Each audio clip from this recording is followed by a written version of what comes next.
Hello বন্ধুরা, good morning. দেখো সকাল সকাল চলে এসেছি আজকে এসে সোনোগ্রাফি করাতে। পেটে সোনোগ্রাফি হবে, দেখো এখানে করাতে এসেছি।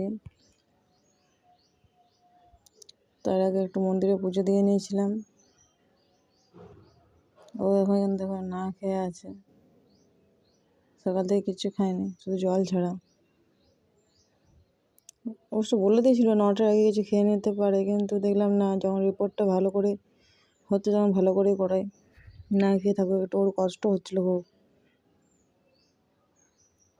ও বলছিল আর থাকতে পারছি না মা, কষ্ট হচ্ছে। তারপর দেখো এইটা হলো ভাট ফুল, এটার নাম। এটা বাড়িতে রাখলে নাকি মশা থাকে না। এটা আমাদের এখানে পাশেই হয়েছে, ভাট ফুল। গন্ধটা মোটামুটি ভালো। এই দেখো তারপরে চলে গেছিলাম সেই কালী মন্দিরে, যেটা তোমাদের সেই দিনে একদিন ভিডিও করে দেখালাম।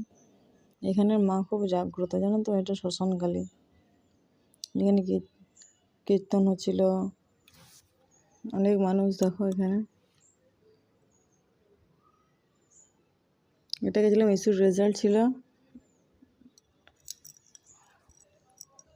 সেই রেজাল্ট পাওয়ার পর মায়ের কাছে প্রণাম করতে গেছিলাম।